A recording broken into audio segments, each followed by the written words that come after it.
Et bonjour, bienvenue dans ce rendez-vous matinal du sport. Le sommaire d'aujourd'hui est très riche parce que nous allons partir en Espagne parler de Nico Williams pour son possible transfert au Barça alors que les négociations semblaient en bonne voie. Le transfert de Nico Williams au FC Barcelone est aujourd'hui très compromis et on va en parler dans cette émission. De l'autre côté, nous allons aussi parler de la Coupe du Monde des clubs qui débute aujourd'hui, les quarts de finale du monde qui débute aujourd'hui. Fluminense va jouer contre Al Hilal. Les deux équipes ont parcouru un chemin impressionnant, on peut le dire. Fluminense a été impressionnant lors de son premier match contre le leader du groupe, le Borussia Dortmund. On se souvient de ce match. Et en phase éliminatoire, les tricolores ont éliminé les finalistes de la Ligue des Champions, l'Inter de Milan. Une sensation, on peut le dire comme ça, dans cette Coupe du Monde des clubs, aller jusqu'à éliminer l'Inter de Milan. Al Hilal a bien joué contre le Real Madrid, un but partout, aussi une performance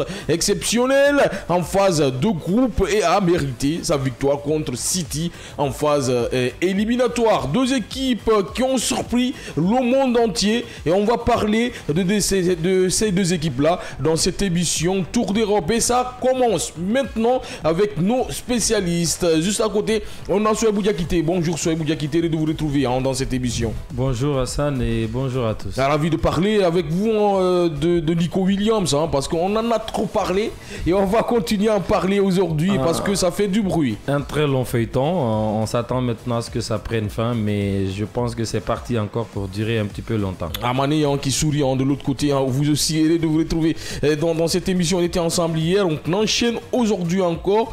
En tout cas, c'est super de vous avoir dans ce studio.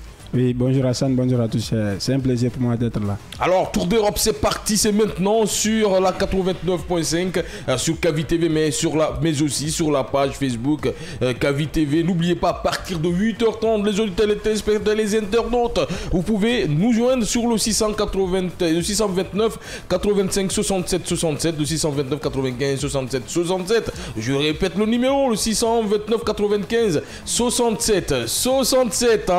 La tête était parti de l'autre côté, j'ai changé le numéro interverti, mais je me retrouve rapidement avec Diallo de la régie qui m'a interpellé. 629 95 67 67 à partir de 8h30 comme ça vous pouvez réagir directement dans cette émission. On va commencer cette émission avec le transfert de Nico Williams. À chaque jour son nouveau rebondissement, le feuilleton du possible transfert de Nico Williams au FC Barcelone est encore loin d'être terminé alors que Radio Catalunya annonçait mercredi que le club catalan allait payer une indemnité de clause libératoire de l'ailier de l'Atlético Bilbao estimé à environ 60 millions d'euros. Marca a refroidi, j'ai dit, tous les supporters blaugrana. Le quotidien indique que le dossier est dans une impasse et que le Barça ne trouve pas de solution pour débloquer la situation.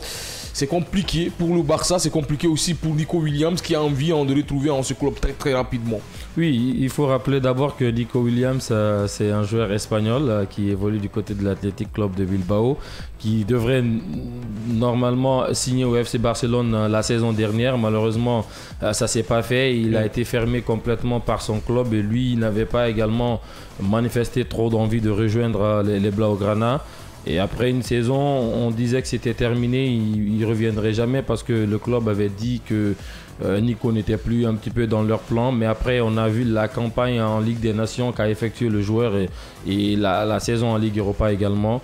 Ça a montré que ça reste un joueur talentueux, c'est un joueur qui est capable de débloquer des situations à tout moment. Et finalement, le joueur lui-même a fait savoir qu'il voulait jouer au FC Barcelone. Déjà parce qu'il a beaucoup d'amis là-bas. Il y a un certain Lamine Yamal. Voilà, maintenant, son club, lui, ne voudrait pas lui revendre au FC Barcelone déjà. Ça, c'est un fait parce qu'il y a le président de l'Athletic Club qui a déclaré qu'il préférait vendre Nico Williams au Bayern Munich plutôt qu'au FC Barcelone. Ça veut parce que là, c'est la concurrence directe. Effectivement, vendre son meilleur joueur quasiment à son concurrent direct. Et il y a beaucoup de choses derrière. Maintenant, le vrai problème, ça concerne un petit peu les clauses de contrat que Nico Williams Williams et son entourage imposent un petit peu au FC Barcelone, ça serait déjà la garantie d'être enregistré très rapidement. Et c'est là que ça bloque. Oui. Pour la résister rapidement, et il veut commencer cette compétition il veut commencer la Liga avec le Barça. Non mais clairement, parce qu'il ne veut pas prendre le risque comme l'a connu Dani Olmo et Pau Victor la saison dernière, et le Barça, on sait, il n'y a pas une garantie 100% que Nico Williams serait enregistré directement dès son arrivée. C'est ce que le joueur demande, lui et son entourage, et le Barça ne veut pas se plier à ces conditions. Il n'y a pas que cela, il y a également certaines conditions salariales que l'entourage du joueur impose également, et donc, mais sauf que seulement on nous fait savoir, vous avez parlé tout à l'heure de Marca, il y a certains internautes qui disent que Marca c'est un média madrilène, donc ils ont le droit, sauf que Mundo Deportivo vient de publier un petit peu sur la même situation, comme quoi Nico devrait se décider quand même à discuter avec le FC Barcelone s'il va rejoindre le club ou non, parce que la situation reste toujours en suspens au niveau de ces garanties d'enregistrement, et maintenant à voir, parce que Deco a totalement rejeté ces conditions. L'entourage voudrait que si Nico parvenait à signer au FC Barcelone et qu'il parvenait pas à être enregistré, et que le club puisse le libérer pour qu'il aille jouer ailleurs. Sauf que ça, c'est un risque encore une fois pour le FC Barcelone, parce que payer plus de 60 millions pour un joueur, s'ils ne parviennent pas à l'enregistrer, ça serait, ils courent un risque de poursuite judiciaire sur le fair play financier. Donc le club veut pas prendre ce risque-là. Donc pour l'instant, on est entre l'envie et un petit peu les règles. Qu'est-ce qui coince? Parce qu'on peut dire que le Barça respecte bien la règle du 1-1, du fair play financier en vigueur outre-Pyrénées, comme l'a confirmé le président de la Liga, Xavier Tebas. Alors pour vous, qu'est-ce qui coince? Ce qui coince là-bas, je pense que c'est la condition des masses salariales. Parce qu'il faut rappeler, il y a Frenkie de Jong qui va récemment prolonger son contrat. Donc moi j'ai lu récemment, si Frenkie de Jong accepte de baisser son salaire, c'est possible qu'on enregistre Nico Williams, mais ça va être compliqué. Je comprends l'Atlético Bilbao, voilà, c'est un concurrent direct, donc vendre son meilleur joueur à un concurrent direct, c'est un peu compliqué.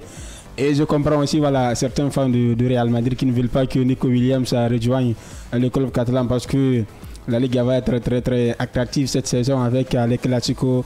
Le Real Madrid qui s'est énormément renforcé, l'arrivée de Nico Williams va forcément créer vraiment une attractivité du côté de FC Barcelone. Moi je pense que si Frenkie de Jong accepte de baisser son salaire, c'est possible que Barça recrute Nico Williams. Est-ce qu'on peut mettre l'avenir de la signature de Nico Williams sur la baisse de salaire de Frenkie de Jong? Je ne crois pas trop, parce que pour moi, la saison dernière, certains joueurs étaient dans la même situation. Il y avait également des rabais, mais ça n'a pas empêché que Dani Olmo par exemple ou Pau Victor ait ces mêmes problèmes. C'est ce que Nico voudrait éviter, et moi je le comprends totalement. Le joueur déjà a envie de jouer pour le Barça, ça ce n'est pas un fait qui est caché désormais, il l'a fait savoir à plusieurs reprises. Maintenant, il voudrait quand même des garanties, parce que c'est bien beau d'aimer un club, de vouloir jouer pour un club. Si vous n'êtes pas sûr d'être tout de suite enregistré, je pense que ça peut jouer un petit peu sur sa saison, parce que si vous ratez le début de saison avec le club, vous avez du mal un petit peu à rentrer dans les plans de jeu de l'entraîneur, savoir déjà qu'il y a une grosse concurrence à son poste. Il vient dans une équipe où il y a presque tous les postes sont déjà pris. Rafinha à droite, qui est le côté favori de Nico Williams. Dani Olmo qui est un titulaire maintenant de l'équipe. Lewandowski, Lamine. Donc il voudrait être rassuré et d'être tout de suite enregistré. Maintenant, je ne comprends pas pourquoi le club veuille pas un petit peu accepter ces conditions. Si on voit réellement que le Barça ne veut pas accepter ces conditions, ça veut dire qu'il y a forcément un risque qu'il y a une difficulté d'enregistrement pour Nico Williams.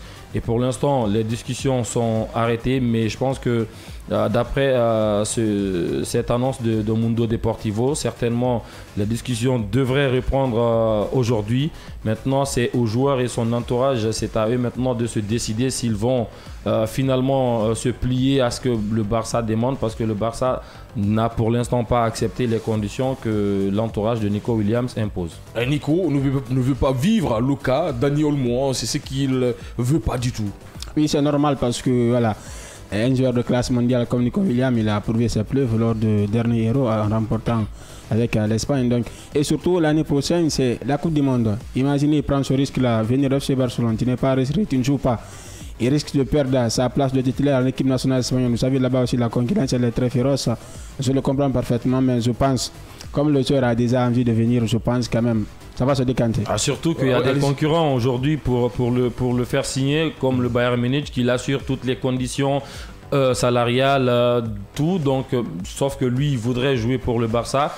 Mais je pense que si ça ne devrait pas se faire dans les prochains jours, sachant que le Barça va reprendre les entraînements dans presque une semaine ou deux maintenant, le 13 juillet. Et donc le joueur normalement devrait signer avant la reprise des entraînements. Sinon, je pense qu'il serait obligé de voir ailleurs. Et on n'est pas loin de la situation. Ce transfert risque de capoter pour vous? En tout cas, pour l'instant, c'est parti pour, parce que... Le pourcentage? Oui, j'ai envie de dire 40-60 pour l'instant, parce que le joueur, lui, il a envie de jouer pour le Barça. Donc, il y a ce fait qui pourrait un petit peu faire balancer la pente en faveur du Barça, mais l'entourage, pour l'instant, parce que ce n'est pas lui seul qui décide, même si c'est lui qui peut avoir le dernier mot, parce que c'est sa carrière, c'est sa situation. Mais si toutes les questions sont posées autour, ça veut dire que ça réfléchit bien, il y a un travail tout autour. Donc, à voir s'ils vont se plier. Pour l'instant, le Barça ne se plie pas, le camp de Nico ne se plie pas. Maintenant, ils vont forcément tenir une rencontre décisive aujourd'hui pour voir ce que ça va donner. On va attendre après cette rencontre si l'un des deux camps arrive à accepter les conditions qui sont posées pour pouvoir rapidement finaliser. Mais l'autre chose, c'est que certaines personnes maintenant dans le camp barcelonais sont d'ores et déjà pessimistes quant à la venue de Nico Williams, parce qu'ils estiment qu'il y a trop de conditions posées par le clan du joueur. Nous, on voit seulement ce problème d'enregistrement. Ces conditions-là sont normales. Hein, oui, parce que clairement. Tu ne peux pas venir dans un club comme ça sans qu'on respecte au moins quelques conditions. On a vu le cas de Olmo qui a traîné pour jouer avec le FC Barça, qui a failli même quitter Barcelone pour le Paris Saint-Germain. Et aujourd'hui, on sent que le clan de Williams a envie d'éviter ces petits soucis-là. Bien entendu, moi je suis totalement d'accord avec lui. Aujourd'hui, on le voit beaucoup plus souvent, les joueurs ont envie de prendre les décisions maintenant sur leur carrière. Je vais donner l'exemple, il n'y a pas que lui, mais même du côté de Madrid, pour l'instant, les négociations de la prolongation de contrat de Vinicius sont pour l'instant suspendues parce que le joueur a demandé des conditions que le club n'a pour l'instant pas acceptées. Et donc c'est normal, Nico il voudrait pas revivre les mêmes situations. Je comprends tout à fait sa prudence et c'est totalement légitime de son côté. Maintenant, est-ce que lui, dans son envie de jouer coûte que coûte pour le Barça, va prendre dessus sur les conditions que lui et son staff ont posées au FC Barcelone pour finalement accepter, quitte à prendre le risque de ne pas être enregistré à temps et de perdre quelques matchs en début de saison? Alors, Olmo, qui a vécu presque la même situation, même si c'est un peu différent, a demandé à Williams de ne pas se presser, d'attendre. Mais Williams, lui, comme vous l'avez dit, il voit la Coupe du Monde qui arrive, il ne peut pas rester sur le banc, il ne peut pas rester le début de la saison sans jouer avec le Barça. Oui, quand même, c'est une situation compliquée pour Nico Williams parce qu'il y a l'envie de rejoindre le club. Il y a aussi la situation financière du club qu'il doit prendre en compte. Donc, je pense quand même, comme Daniel m'a dit, qu'il va accepter. Même si le Barça s'est fait quelques sous, hein, il ne faut pas l'oublier. Hein. Et bien sûr, le Barça s'est fait quelques sous. Mais vous avez dit, c'est une saison énorme qui arrive, la Coupe du Monde. Donc, un joueur de talent comme Nico Williams, est-ce qu'il va accepter de venir au FC Barcelone et perdre quelques matchs? Je pense très mal qu'il va accepter cette situation. Imaginons que quelques semaines après, on apprend qu'il a signé au Real Madrid. Vous voyez la bombe qui va exploser. Parce qu'après, il faut qu'il signe dans un club, hein, que ce soit le Bayern Munich ou un autre grand club. En tout cas, il est sur le départ. Parce qu'aujourd'hui aussi, Bilbao a besoin d'argent. Il faut le mettre en vente rapidement, Nico Williams. Non, je pense pas trop que Bilbao, que ça soit un problème d'argent, parce que le président a d'ailleurs promis aux joueurs de le maintenir encore une fois, d'augmenter son salaire. Il faut rappeler d'ailleurs la saison dernière, lorsque l'Athletic avait réussi à lui prolonger, il était devenu le plus gros salaire de l'équipe. Le président, encore une fois, déclaré cette saison s'il souhaiterait augmenter le salaire, il lui donnerait tout ce qu'il voulait pour qu'il reste. Ça veut dire que l'Athletic également est ambitieux. Ouais. Mais de l'autre côté, moi je le vois plus au Bayern Munich s'il ne parvient pas à signer au Barça, plutôt qu'au Real Madrid, parce que déjà il a fait savoir son envie de jouer pour le Barça. Est-ce que, et surtout que le Real Madrid va accepter avec l'orgueil qu'on connaît, la rivalité? Il n'en a pas besoin. Voilà, clairement. Et l'autre fait surtout, c'est qu'aujourd'hui, depuis quelques annonces de la part du joueur, il est totalement décrié également par les supporters de l'Athletic Bilbao. Est-ce qu'il va se faire accepter si le transfert venait à être avorté? Ça, c'est un autre fait. Déjà que la fresque est tout le temps vandalisée par quelques supporters, même si le club se permet tout le temps de réparer.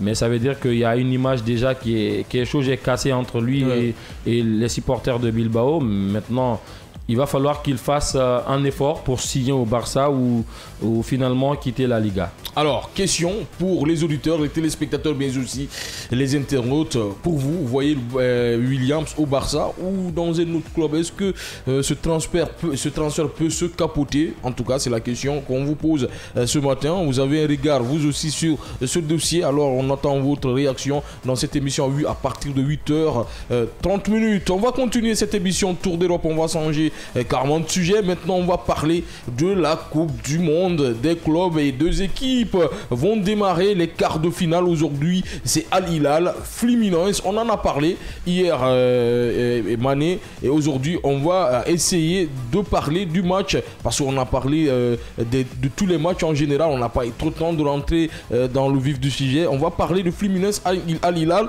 C'est deux clubs monstrueux.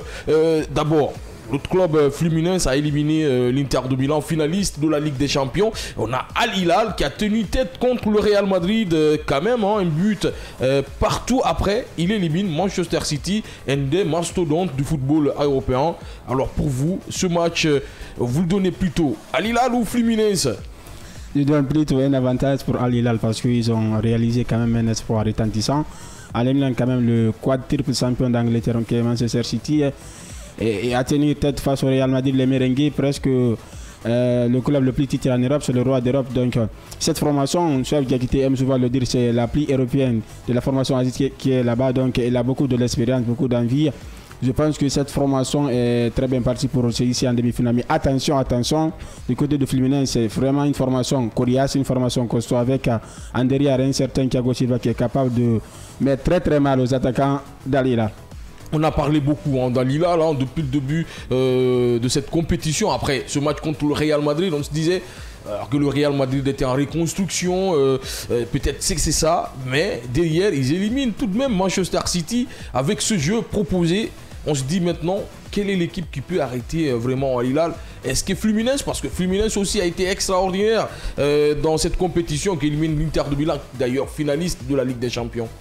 Clairement, moi j'ai du mal à me prononcer sur qui peut être favori de cette rencontre. Al Hilal, c'est une équipe pragmatique qu'on connaît. Aujourd'hui, ils ont... Ça, entre parenthèses, que M. Souaibou est brésilien. Alors, on peut comprendre. Non, mais non, je ne pense pas que ça soit cela déjà, parce que Al Hilal, c'était le club que je supportais en Arabie Saoudite après la signature de Neymar. Donc, mais l'avantage peut-être, c'est d'avoir eu un entraîneur qui connaît très bien un petit peu le football, a beaucoup plus expérimenté, l'ancien de l'Inter, finaliste, double finaliste d'ailleurs de la Ligue des Champions, Inzaghi, qui est un entraîneur beaucoup plus défensif. On l'a vu. Moi j'ai été surpris tout de même de voir le réalisme froid qu'a eu Al Hilal face à Manchester City. Je qualifie cette rencontre de cataclysme total pour les Citizens, parce que Al Hilal avant cette rencontre n'avait pas réussi à marquer deux buts dans une rencontre. Attention, qui parle là? C'est l'analyste ou bien c'est le mancunien rouge? Non mais non,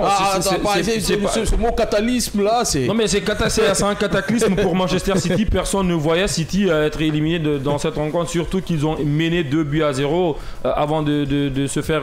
Pardon, ils ont mené dans la rencontre avant de se faire égaliser et de perdre finalement le match. Avant cette rencontre, Al Hilal n'avait pas marqué plus de 2 buts dans une rencontre. C'est une équipe capable de bien défendre surtout, et de se projeter avec le le capitaine Salem Aldoussari, même si face à City il n'était pas présent. C'est ce qui fait d'ailleurs que j'étais encore beaucoup plus surpris, parce que pour moi c'est le seul faiseur de jeu de cette formation, même si il y a Sergueï, il y a Ruben Neves, ce sont des très très bons joueurs, mais c'est le joueur qui est capable de créer du danger dans la surface adverse. Contrairement à cette formation de Fluminense, j'ai un petit peu du mal à lire, parce que c'est une équipe tellement collective qu'on a du mal à tirer en joueur qui tire son épingle du jeu. C'est une équipe où tout le monde est capable de scorer, de bien performer. C'est pas maintenant qu'on découvre cette formation. On l'a vu en Coupe intercontinentale face à Manchester City, où ils ont été capables de tenir le ballon pendant plus de 2 minutes avec le pressing intense qu'imposaient les joueurs de Manchester City. C'est une équipe joueuse qui est capable de tenir le ballon, mais qui est aussi capable de contre-attaquer, d'imposer les duels physiques. Mais ce qui est intéressant dans ce match, c'est que les deux équipes sont un petit peu habituées à jouer dans ce type de climat, comme le climat actuel aux États-Unis, avec beaucoup de chaleur. On sait, en Arabie Saoudite, ça joue également, il y a un climat très chaud. Du côté du Brésil, c'est un petit peu pareil. Donc on va voir ce que ça va donner. Moi, pour l'instant, je pense que c'est du 50-50, parce que c'est une opposition de style, certes, mais les forces sont un petit peu égales. Amené par on peut dire un révérend. Vétéran. Un vétéran, du moins, c'est pas un révérend. Un révérend. Un vétéran, du moins. Amené par un vétéran. Bien sûr, Fluminense peut faire la différence, bien sûr, dans ce match. Attention à cette équipe qui est super collective, on peut le dire comme ça, qui aime avoir le ballon. Même si Al Hilal, de l'autre côté, on a vu contre Manchester City et le Real Madrid qui a beaucoup souffert dans le match, qui a procédé par des contre-attaques pour aller mettre ces buts-là. Fluminense, beaucoup d'internautes aujourd'hui donnent la chance à Fluminense que Al Hilal. Et bien sûr, parce que c'est une formation, comme a dit Chouabi, c'est une formation très très disciplinée. On a vu, c'est une formation collective, parce qu'on a du mal à choisir un joueur capable de faire la différence à tout seul, parce qu'il y a tellement de joueurs. Ils sont unis, ils défendent ensemble, parce qu'on a vu ce qu'ils ont donné face au Manchester City. Personne ne les attendait, parce que voilà, ils ont étouffé cette formation d'intéristes, parce que ça a été très très compliqué. Certes, les intéristes ont eu des occasions pour revenir dans la partie, mais ça n'a pas réussi. Cette formation, je pense, oui, comme on a dit, c'est une opposition de style, mais cette formation n'est pas minimisée, parce qu'elle risque de faire très très mal. Et Thiago Silva qui fait un boulot exceptionnel derrière, qui pousse les jeunes, qui pousse les joueurs. C'est pas le seul, mais c'est le joueur qu'on voit plus dans cette équipe de Fluminense derrière. Non, mais clairement, Thiago Silva, dans n'importe quelle équipe, malgré ses 40 ans, il va toujours se démarquer par un fait. Aujourd'hui, c'est le joueur qui apporte de la tranquillité derrière, de la sérénité. On sent pas les 40 ans là. Clairement, on sent pas du tout. C'est comme on l'a vu avec Sergio Ramos, même si lui il est un petit peu moins âgé. Mais ce sont des champions, ce sont des grands joueurs qui ont du vécu, qui ont de l'expérience, qui vont prouver à n'importe quel âge. Thiago Silva, c'est pas un joueur qui est capable de courir 100 km/h par match, mais il est capable de couper très bien les trajectoires, de répondre dans les duels aériens comme il faut. Et ces joueurs comme ça, quand ils sont dans votre équipe, ils vous apportent de la confiance, de la tranquillité. Ça vous permet de vous surpasser, de montrer encore beaucoup plus. Et surtout que c'est presque sa dernière grosse compétition internationale, et il va tout donner pour y arriver. Et je pense que ses coéquipiers voudraient également se battre pour lui, parce que on estime qu'après une élimination de Fluminense, ça serait quasiment terminé pour Thiago Silva. Peut-être même une retraite au final, on ne sait pas, mais moi je miserai pas en tout cas sur l'une des deux équipes. J'attends voir ce que ça va donner, parce que je pense que les deux équipes ont pratiquement un football, je dirais pas à l'ancienne, mais les Brésiliens, ça tient beaucoup plus le ballon. Al Hilal, ça défend bien, mais ça contre-attaque aussi très bien. Donc on va voir ce que ça va donner. Justement, ça va certainement se jouer sur des détails. Justement, Al Hilal a souffert beaucoup dans le jeu, mais de l'autre côté, en Fluminense a beaucoup impressionné le monde du football. D'abord avec Dortmund, il a carrément dominé Dortmund dans le jeu. Il y a aussi l'Inter de Milan qu'ils ont carrément dominé, pour dire qu'il y a une différence de style. Une équipe qui aime beaucoup plus garder le ballon et une autre équipe qui défend avec l'entraîneur italien. Ce style-là, Est-ce surtout... que ce style-là, on peut dire, ça va être plutôt Fluminense parce que Fluminense garde beaucoup plus le ballon, fait courir l'adversaire, même si après on laisse un boulevard derrière. Non, mais Al Hilal avant jouait avec un style similaire avec le coach qui est parti. Je me rappelle Georges Jesus. Voilà, j'y arrive. C'était un jeu beaucoup plus attrayant, sauf qu'avec Inzaghi, c'est un jeu beaucoup plus défensif. On attend l'adversaire et puis on récupère et on se projette. Et pour le moment, vite. ça marche très bien. Oui, pour Inzaghi, mais la différence pour Fluminense, c'est que c'est une équipe efficace. C'est une équipe qui est capable de dominer, mais marquer également. C'est une équipe qui est capable de laisser aussi le ballon à l'adversaire pour contre-attaquer. La différence, ça va jouer pour moi peut-être athlétiquement. Certainement en seconde période ou peut-être en début de match des sauts de concentration, mais je pense qu'ils ont déjà tous appris des petites erreurs d'avant et Al Hilal va certainement pas se jeter très rapidement. Ça serait pareil pour cette formation de Fluminense. Ils vont un petit peu s'observer avant de se lancer définitivement dans la rencontre, mais peut-être que la différence athlétique fera la différence en fin de match. Une question qui ne fait pas partie du sommaire, est-ce qu'on peut voir nos clubs à ce niveau-là, est-ce que l'Orea peut représenter la Guinée en Coupe du Monde des clubs? C'est la question, parce qu'on a envie de voir un club guinéen évoluer à ce niveau. On a l'Orea, on a l'Afia, on a aussi l'Ashanti Golden Boy, on a la Renaissance. Oui, bien sûr, mais ça va être compliqué. C'est possible. Moi, j'ai envie d'y croire parce que le Orea est capable. Moi, je mets une pièce sur le Orea. Déjà, ça part bien s'ils font une très bonne campagne de Ligue des Champions.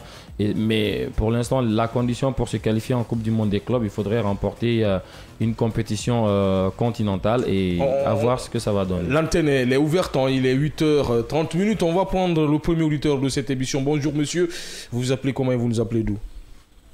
Bonjour, Ousmane Taouya. Bonjour Ousmane Taouya, le premier dans cette émission, toujours premier dans cette émission. J'espère que vous allez bien ce matin. Oui, ça va. Hier, on a attendu votre appel, mais vous avez pris. J'ai quitté, j'ai dit que je vais passer, je vais manger d'abord. Ah, ok. Après, on a reçu plein d'appels hier, mais si on ne reçoit pas votre appel, franchement, c'est un peu compliqué. Alors, on va parler d'abord de Nico Williams. Est-ce que vous le voyez signer au Barça ou bien peut-être au Bayern Munich? Moi, quand même, je ne voulais même pas signer à Barça d'abord, comme je suis supporter de Real Madrid. Ah oui, bien sûr. C'est pas bon pour vous. Les blancs, ils ne sont pas comme nous. Hein. Okay. Là où toi, tu veux partir, c'est là-bas, ils vont essayer tout de négocier. Mais l'argent parle encore. Ok. Comme Barça est pro, il n'y a pas l'argent. Donc, il n'a qu'à signer là-bas, quoi, au Bayern Munich. C'est bon pour vous. Il va aller à Bayern pour chercher l'argent. Ah, donc vous avez peur même? Le Real commence à avoir peur alors qu'il n'a pas signé. S'il part à Barça, il trouve Yamal là-bas, c'est pas bon pour Real. Donc ça fait déjà peur aux supporters du Real Madrid. Alors de l'autre côté, on va parler de la Coupe du Monde des clubs pour le premier match des quarts de finale. Fluminense Al Hilal. Quel est votre pronostic? Ouais, ils sont très bien. Ok. Et Fluminense aussi, ils sont bons. Hein? Fluminense aussi est très bien. Elle a plus d'expérience que l'équipe là. Parce qu'elle a des joueurs européens seulement.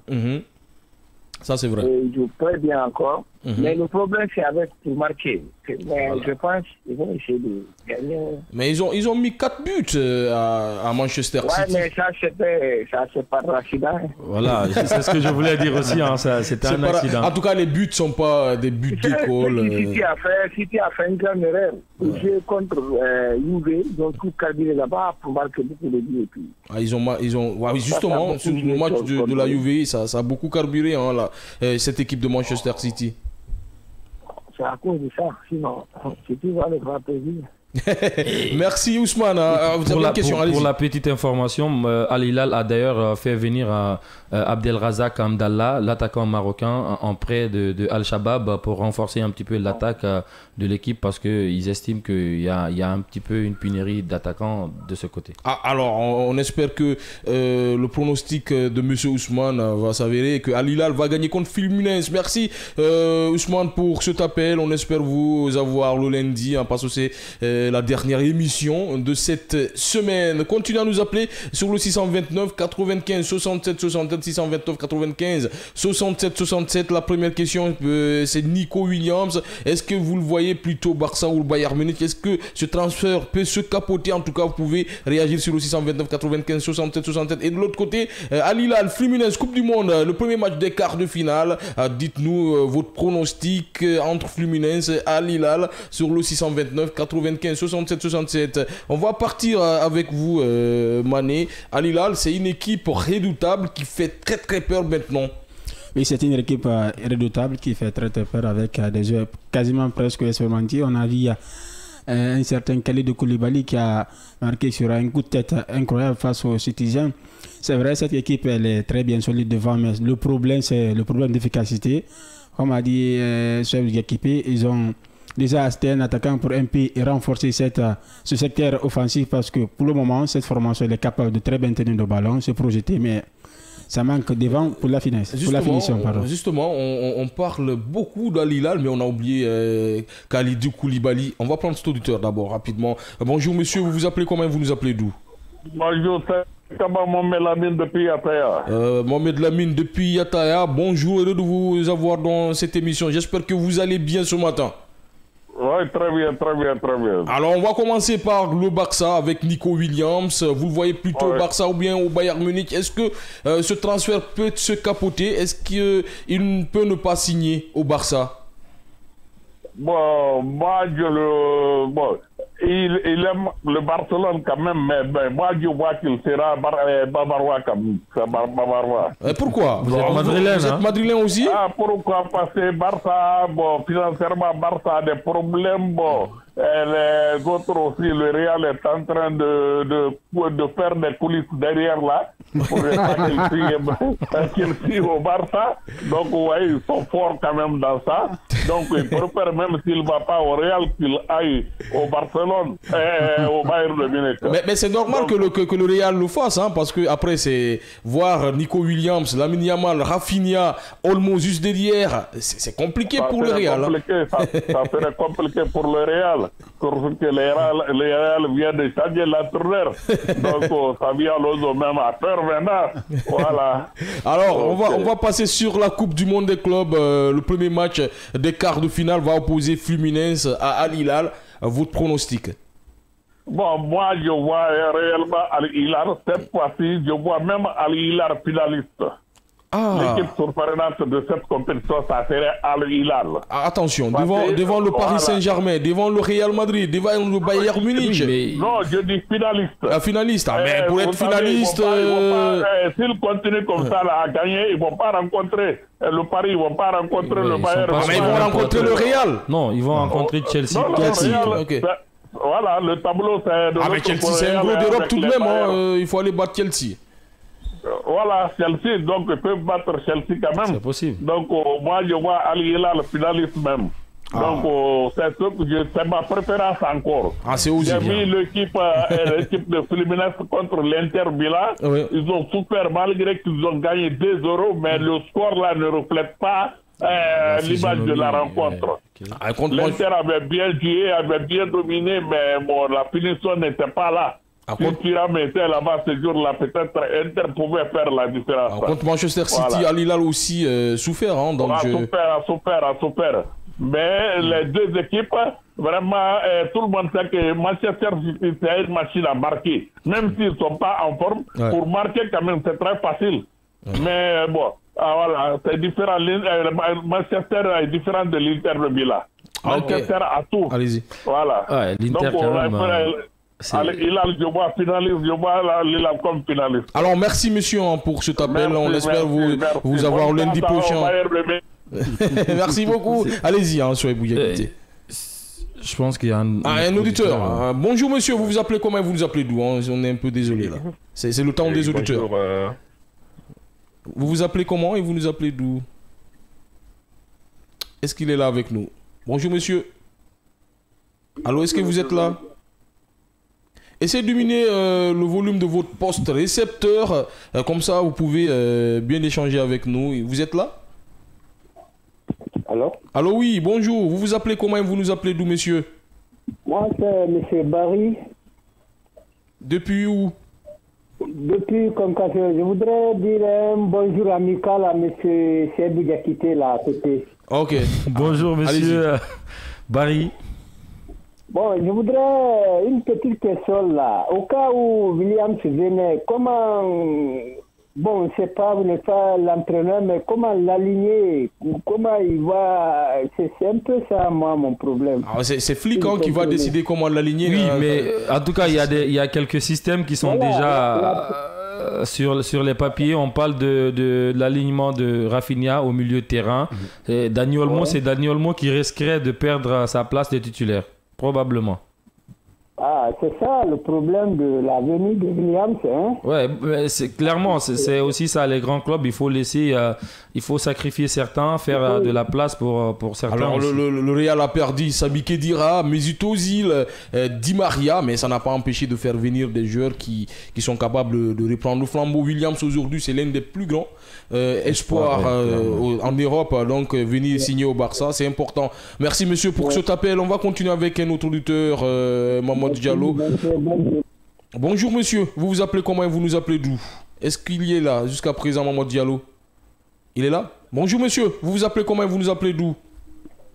Oui, bonjour, c'est M. Fofana depuis Koya, Toguiran. Bonjour M. Fofana depuis Koya, heureux de vous avoir dans cette émission. Alors, on va commencer par le Barça. Vous voyez plutôt Williams signer au Barça ou bien au Bayern Munich. Est-ce que ce transfert au Barça peut-il se capoter? Non, merci pour cette question, mais je pense bien que Nico Williams, il va nulle part ailleurs cette saison, parce que vous le savez déjà, Atlético Bilbao est déjà qualifié en Champions League cette saison, donc je ne pense pas si l'Atlético Bilbao, ils vont laisser Nico Williams cette saison. Je ne pense pas, je pense qu'il va rester. Pourtant c'est le cas, hein, parce que aujourd'hui le joueur doit normalement échanger avec les dirigeants du Barça. Ça va être compliqué pour l'Atlético Bilbao de le garder, même s'ils sont qualifiés en Ligue des Champions. Alors on va continuer avec la Coupe du Monde des clubs, le premier match des quarts de finale, Fluminense Al Hilal. Votre pronostic? Il est parti. Alors, il part avec nous. On peut le dire comme ça. C'est la fin de cette émission. Merci à Sebou Diakité d'avoir été avec nous tout au long de cette semaine de pluie. On peut le dire comme ça. Ouais, clairement. Merci et bonne journée à tous. On se retrouve aussi la semaine prochaine. Ouais. Merci Mané d'avoir été avec nous tout au long de cette semaine. Merci, ça a été un plaisir. Merci aux fidèles auditeurs, aux téléspectateurs, mais aussi les internautes qui nous ont pratiqué tout au long de cette semaine. On se retrouve à partir du lundi 8h00 World Sport, 16h00 Tour d'Europe. Je donne un carton vert à l'ensemble de la technique, de la régie, mais aussi de la rédaction sportive qui m'a aidé à préparer cette émission. Comme je l'ai dit, on se retrouve à partir du lundi.